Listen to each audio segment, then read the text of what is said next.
سامنے والے کو سمجھا دیا کر۔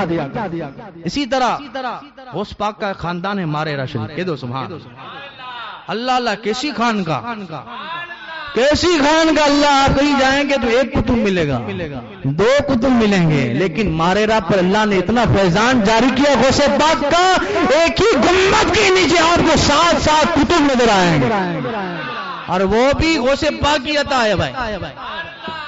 غوث پاک نے ایک 7 دانے کی تسبیح بنائی اور اپنے شہزادے کو ہاں کہ تم اپنے شہزادے کو دے دینا۔ یہ پہنچتے پہنچتے کس کے پاس آئی؟ ابو علی شاہ قلندر کے پاس آئی۔ یہ پہنچتے پہنچتے کہاں پہنچی؟ خانقاہ برگادیہ میں پہنچی۔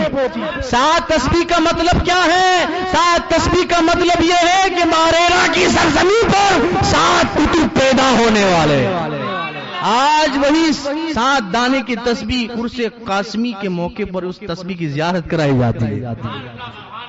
سبحان اللہ۔ انہی خاندان کے عظیم قطب ابو الحسین احمد نوری کے دادا جان، اعلی حضرت کی پیر و مرشد، نام ہی آل رسول مارے ہوئے رحمت اللہ علیہ۔ اور یہ گجرات والے خوش نصیب ہے کہ آل رسول احمدی نوری کا ایک شہزادہ اسی گجرات میں ہے، کہہ دو سبحان اللہ۔ ابو الحسین احمدی نوری کے والد اور شاہ آل رسول احمد ماروی کے شہزادے اسی امریلی زیرہ میں ایک علاقہ ہے دھار، ذہن سے نکل گیا ہے نام، اسی میں آج ان کا مزار ہے۔ نام کیا ہے؟ حضرت سید ظہور حسن برکادی رضی اللہ۔ یہ کون ہے؟ یہ آل رسول احمدی نوری کے شہزادے ہیں، سبحان اللہ۔ وہ آل رسول ہے، وہی آل رسول کا قول ہے نا، قیامت کے دن میرا رب پوچھے گا کیا لائے گا، میں فخر سے کہوں احمد رضا کو لاؤ۔ ارے وہی آل رسول احمدی نوری کے ایک مرید تھے بدایوں شریف کے، اللہ اکبر۔ وضو کرا رہے مرید صاحب کے دل میں یہ وسوسہ آیا کہ حضور معراج کو تشریف لے گئے، اس عالم میں واپس آئے کہ بستر بھی رہا گرم، زنجیر بھی ہلتی، یہ کیسے ہو سکتا؟ جبکہ پہلے آسمان سے دوسرے آسمان کا سفر 500 سال کی مسافت کا، وہاں سے پھر 500 سال کی 7ویں آسمان کی سیر کی، عرش اعظم کو دیکھا، لامکان گئے، عرش کو دوسک جنت کو دیکھا، جب واپس آئے آن میں گئے وہاں میں آئے، یہ کیسے ہو گئے؟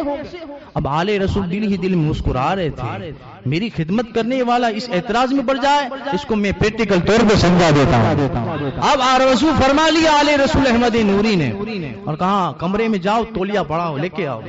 جب مرید صاحب بدایوں شریف کے رہنے والے خادم صاحب تھے، اندر گئے تو دیکھا کہ ایک کھڑکی نظر آئی، خوبصورت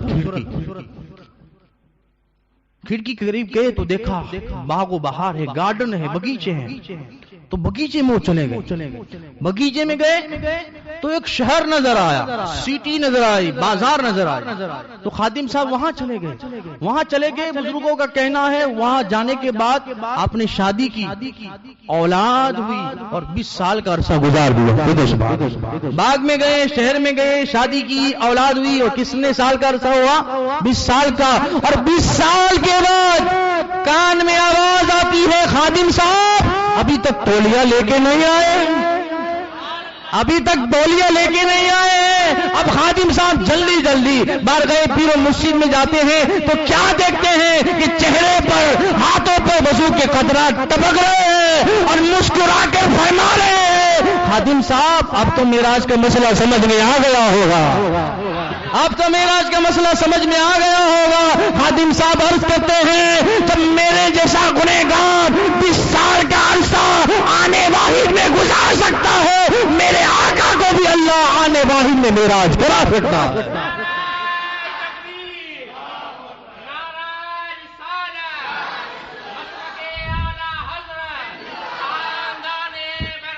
زندہ باد۔ آنے واحد میں 20 سال کا عرصہ گزار سکتا ہوں حضور، تو آپ کے نانا جان بے شک آنے واحد میں معراج کر سکتے ہیں۔ یہ اللہ والے ہیں، کہہ دو سبحان اللہ، پریکٹیکل طور پر سمجھا دیتے ہیں۔